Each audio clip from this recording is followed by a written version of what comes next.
Hi, this is Naresh Kumar. Welcome back. Maths Naresh ఈ class. ఇవాళ మనం డిగ్రీ ఫస్ట్ ఇయర్ సెమిస్టర్ 2కి సంబంధించిన డిఫరెన్షియల్ ఈక్వేషన్స్ అనే పేపర్ టైటిల్ నుంచి యూనిట్ 2 ఆర్థోగోనల్ ట్రాజెక్టరీస్ దానికి సంబంధించిన ప్రాబ్లమ్ని డిస్కస్ చేద్దాం. 5 మార్కులకి అడుగుతూ ఉంటాడు. ఒక్కసారి ప్రొసీజర్ని ఎలా చేయాలో చూద్దాం. మరి ఆర్థోగోనల్ ట్రాజెక్టరీస్ అనేది మనకి 2 టైప్స్గా డివైడ్ చేశారు. సో అందులో ఫస్ట్ వన్ కార్టీషియన్ కోఆర్డినేట్స్, అంటే ప్రాబ్లం అనేది XY వేరియబుల్స్లో ఉంటుంది. అలానే orthogonal trajectories to the polar coordinates, అంటే ప్రాబ్లం అనేది r, θలో ఉంటుంది. ఓకేనా?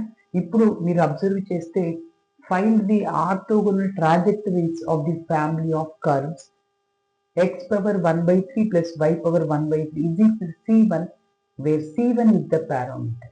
కాబట్టి ప్రాబ్లం అనేది XY వేరియబుల్స్లో ఉంది. అయితే ఇక్కడ C1 పారామీటర్, ఒక్కొక్కసారి C పారామీటర్ వస్తుంది, ఏ పారామీటర్ వస్తుంది, లాంబ్డా పారామీటర్ వస్తుంది. ఓకే, ఏదైతే పారామీటర్ ఉందో దాన్ని ఎలిమినేట్ చేయాలి ఫస్ట్. సో వర్కింగ్ రూల్ ఏంటంటే, ఫస్ట్ పాయింట్ ఇచ్చిన ఈక్వేషన్ ని తో డిఫరెన్షియేటింగ్ చేయాలి, differentiating with respect to x. So అలా చేసిన తర్వాత మనకున్న పారామీటర్ ఎలిమినేట్ అవ్వాలి. అంటే C1 ఎలిమినేట్ అవుతుంది, అంటే C1 ఉండకూడదు. దాని తర్వాత మనం dy/dx ప్లేస్లో -dx/dyని రీప్లేస్ చేయాలి.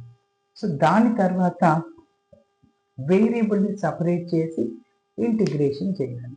So that is the required orthogonal trajectories to the given family of curves అని చెప్పొచ్చు. ఓకే, మరి ఇప్పుడు స్టెప్ బై స్టెప్ చేద్దాం.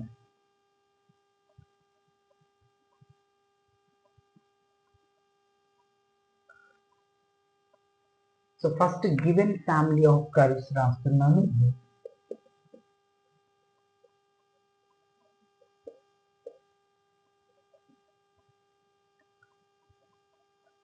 ఏంటి, x⁻1/3 plus y⁻1/3 is equal to C1, that is taking as number 1, where C1 is the parameter, where C1 is the parameter.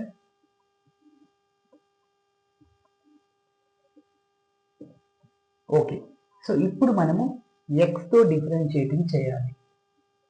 Differentiating with respect to x on both sides. x తో differentiating చేస్తున్నాను. Okay, so ఇప్పుడు ఇది ఎలా ఉందంటే d/dx of x⁻n formula లాగా ఉంది. d/dx of x⁻n formula n into x⁻n-1. ఓకేనా? Yes, మరి ఈ ఫార్ములాని అప్లై చేస్తున్నాను. n అంటే 1/3 ఇంటూ x⁻n-1, అంటే 1/3 -1. ఓకేనా? ఎస్, ఇప్పుడు ప్లస్ y ఉంది అక్కడ. సో yని x లాగా అనుకోండి. సో మళ్ళీ ఫార్ములా ఏంటంటే n ఇంటూ x అంటే y పవర్ n-1, అంటే 1/3 -1. మరి yని x లాగా అనుకున్నాం కదా, yని x తో డిఫరెన్షియేటింగ్ చేస్తే dy/dx. ఓకేనా? మరి C1 అంటే కాన్స్టెంట్, దాని యొక్క డిఫరెన్షియేషన్ 0. ఎస్, ఇప్పుడు ఈ రెండిట్లో నుంచి మనము 1/3ని కామన్ తీయచ్చు. ఇంకా మిగిలింది ఏంటంటే ఇక్కడ LCM 3, 1 - 3 అంటే ఎంత, 1/3 - 1 వాల్యూ ఎంత, LCM 3 1 - 3 అంటే -2/3. కాబట్టి x⁻−2/3 ప్లస్ y పవర్, ఇక్కడ కూడా అంతే కదా, -2/3.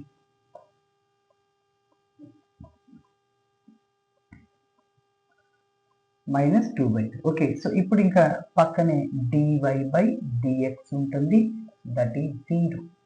ఓకేనా? రెండిట్లోంచి 1/3 కామన్ తీసాను. సో ఇప్పుడు ఈ 1/3 రైట్ సైడ్ పోతే 3/1 అవుద్ది. ఆల్రెడీ 0 ఉంది, 0 ఇంటూ 3 0. ఓకే, కాబట్టి x⁻−2/3 plus y⁻−2/3 dy/dx. Which is equal to 0. So ఇప్పుడు మనకి పారామీటర్ మన ప్రాబ్లంలో ఎలిమినేట్ అయింది, C1 ఎలిమినేట్ అయింది చూడండి. ఓకే, సో ఒక చిన్న అనౌన్స్మెంట్ ఏమంటే, ఎవరైతే డిగ్రీ సెమిస్టర్ 2కి సంబంధించిన డిఫరెన్షియల్ ఈక్వేషన్స్ అనే పేపర్కి సంబంధించిన వీడియోస్ కావాలి అంటే దాదాపు మన ఛానల్ ప్లేలిస్ట్లో ఉన్నాయి. ఓన్లీ సెమిస్టర్ 2కి సంబంధించిన ఒక 300+ వీడియోస్ ఉన్నాయి. ఓన్లీ ఒక ఫస్ట్ యూనిట్లో నుంచే 100+ వీడియోస్ ఉన్నాయి. ఓకేనా? సో కాబట్టి ఉపయోగించుకోండి. సో మన ఏపీ స్టేట్లో ఉన్న 13 యూనివర్సిటీస్, సో రీసెంట్గా ఇంకొకటి కూడా యాడ్ చేశారు, ప్రకాశం డిస్టిక్ దగ్గర ఆంధ్రకేసరి యూనివర్సిటీ అని. సో మొత్తం ఇప్పుడు 14 యూనివర్సిటీస్ ఉన్నాయన్నమాట మన ఏపీ స్టేట్లో. సో వాళ్ళందరికీ ఖచ్చితంగా అందరికీ ఒకటే సిలబస్. సో కాబట్టి ఉపయోగించుకోండి. సో అన్ని యూనిట్స్కి సంబంధించిన ఛానల్ ప్లేలిస్ట్లో ఉన్నాయి, ఒక్కసారి వెతకండి. ఓకేనా? ఎస్, ఏదైనా ప్రాబ్లం మీకు కనిపించకుంటే నా నంబర్కి మీరు వాట్సాప్ చేయొచ్చు. ఓకే, మరి కంటిన్యూషన్ ఇక్కడికి వెళ్దాం.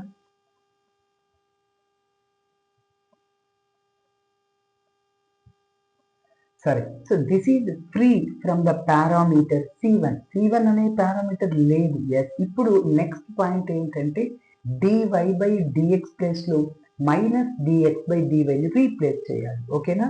Yes, put dy/dx is equal to -dx/dy. Okay, ఇప్పుడు సో దీన్ని ఇందులో సబ్స్టిట్యూట్ చేసేస్తున్నాను.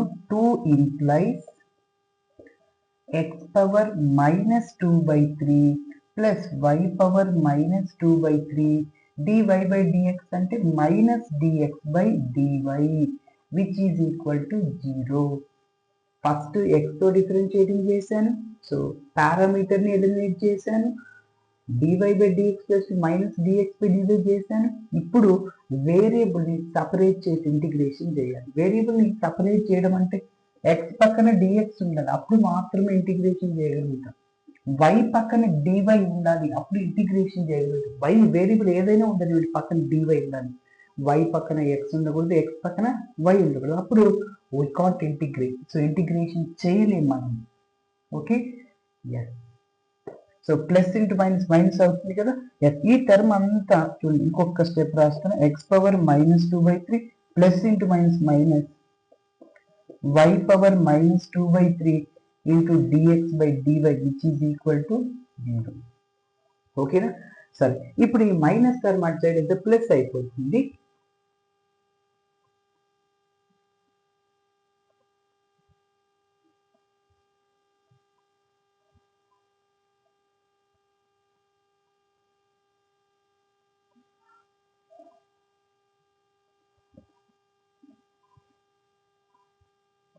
ఓకే, సో ఇప్పుడు ఈ మైనస్ టర్మ్ అటు సైడ్ అయితే ప్లస్ అవుతుంది చూడండి.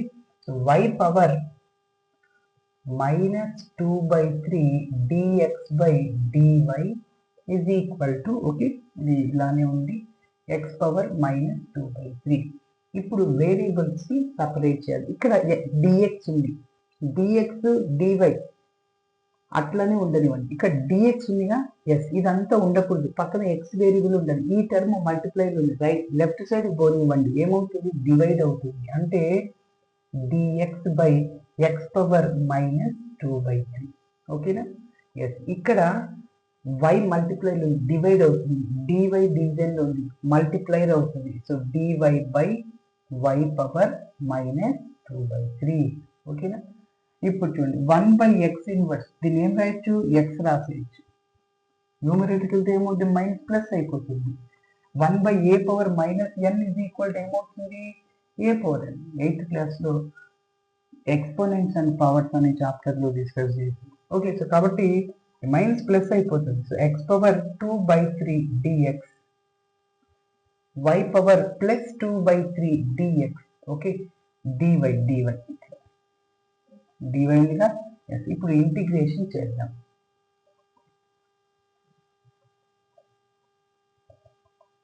integrating on both sides. Okay, so integral x power 2 by 3 dx plus is equal to y power 2 by 3 dy. Okay, so మనం డిఫరెన్షియేషన్ లో dy by dx of x power n formula n into x power n minus 1 చూసాం. ఇక్కడ integration లో ఉన్నాం కాబట్టి integral x power n dx అంటే x power n plus 1 by n plus 1 అన్నమాట. ఓకేనా, n అంటే ఇక్కడ ఎవరు 2 by 3, so x power 2 by 3 plus 1 by 2 by 3 plus 1.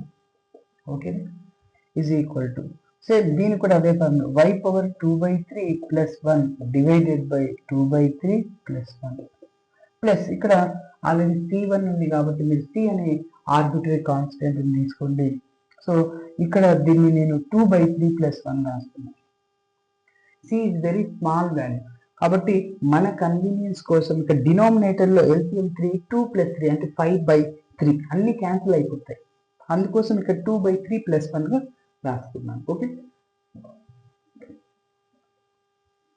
So x power 2 by 3 plus 1 LCM 3 2 plus 3 5 by 3 x power 5 by 3 is equal to y power 5 by 3. అన్నిట్లో ఇది cancel అయిపోతే చూడండి 5 by 3 5 by 3 c by 5 by 3 అన్నిట్లో ఉంది కాబట్టి 5 by 3 cancel చేసుకోవచ్చు. కాబట్టి x power 5 by 3 minus y power ఈ టర్మ్ ఇటు సైడ్ వస్తుంది మైనస్ అవుతుంది y power 5 by 3 is equal to c. This is the required orthogonal trajectories to the given family of curves అని చెప్పచ్చు. ఓకే, ఇలా చేయాలి. థ్యాంక్స్ ఫర్ వాచింగ్ అండి. Video నచ్చితే ఖచ్చితంగా మీ ఫ్రెండ్స్ కూడా షేర్ చేయండి. బై.